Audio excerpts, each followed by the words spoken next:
trăng ngoài kia khẽ lướt nhẹ bay trong đêm vắng.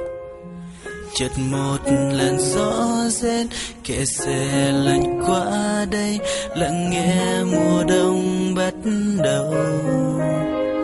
Tại nơi đây bao yêu thương ta có nhau trong vòng tay, ấm áp mỗi khi đông về. Anh khẽ đưa bàn tay nắm lấy đôi tay, mùa đông chẳng còn băng giá.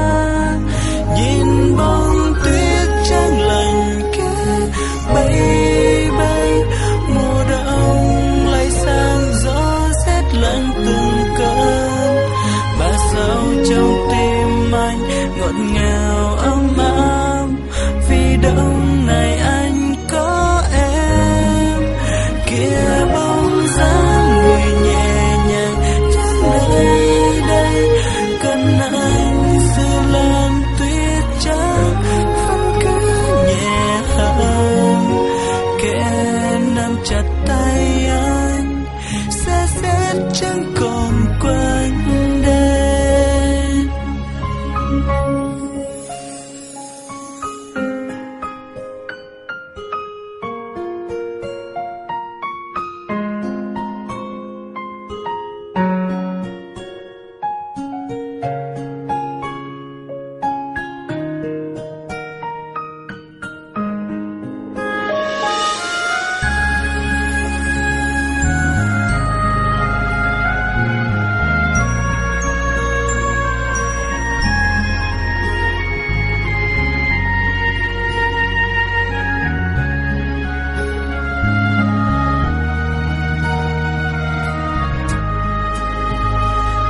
Từng hạt tuyết trắng ngoài kia khẽ lướt nhẹ bay trong đêm vắng. Chợt một làn gió rét kẻ xe lạnh qua đây, lặng nghe mùa đông bắt đầu. Tại nơi đây bao yêu thương ta có nhau trong vòng tay, ấm áp mỗi khi đông về.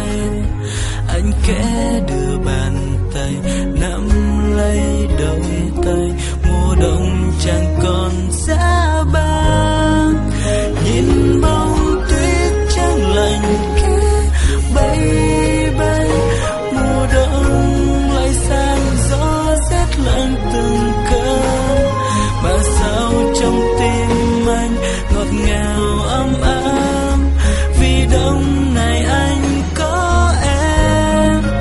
Kia bóng dáng người nhẹ nhàng đến nơi đây, cần anh giữ lan tuyết trắng vẫn cứ nhẹ hơn.